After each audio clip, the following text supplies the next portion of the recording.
Prophetic voice of Zion నుండి ఈ దినం కొరకు నిర్ణయించబడిన భాగము విలాపవాక్యములు 3వ అధ్యాయము 23వ వచనం.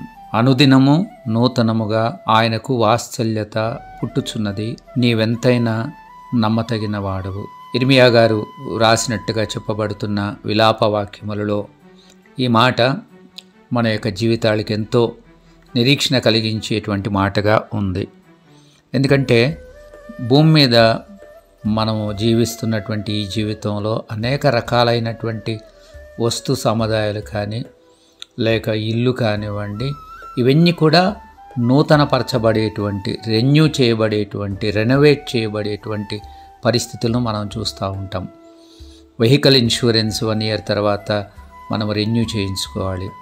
పొల్యూషన్ సర్టిఫికేట్ ఎవ్రీ 6 monthsకి మనము రెన్యూ చేయించుకోవాల్సినటువంటి అవసరత మనకు ఉంటుంది.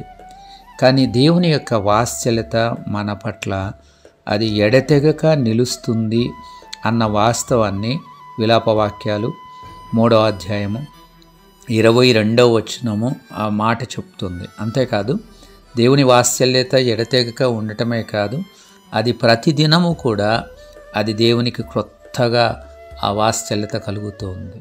అంటే నిన్నటి దినాన మన ఎడ్ల కనబరిచిన వాత్సల్యత, కంపాషన్స్ ఏవైతే ఉన్నాయో అవి నెక్స్ట్ డే కొరకు క్యారీ ఆన్ చేయబట్టం కాదు, కానీ అవి ప్రతిదినము కూడా నూతనపరచబడుతూ ఉన్నాయి. క్రొత్తగా దేవునికి మన ఎడల వాత్సల్యము కలుగుతూ ఉంది. అందును బట్టే మనము నిర్మూలం కాకుండా ఉన్నామన్న వాస్తవాన్ని దేవుని వాక్యము మనకు జ్ఞాపకం చేస్తుంది. కాబట్టి దేవుని యొక్క కృపను బట్టి, దేవుని వాత్సల్యతను బట్టి నూతనంగా ప్రతిదినము ఆయనకు పుట్టుచున్న వాత్సల్యత, ప్రతిదినము రెన్యూ అవుతున్నటువంటి ఆయన వాత్సల్యతను బట్టి మనం దేవుణ్ణి స్తుతిద్దాం.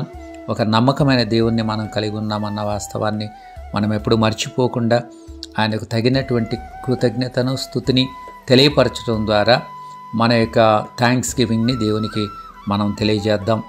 దేవుడు మన పట్ల చూపిస్తున్నటువంటి ఉచితమైన కృప ప్రతిదినము నూతనపరచబడుతున్నందును బట్టి దేవుని మనము స్తుతిద్దాం. మీ యొక్క సహోదరుడు రెవరెండ్ డాక్టర్ ఎం. ఐజాక్.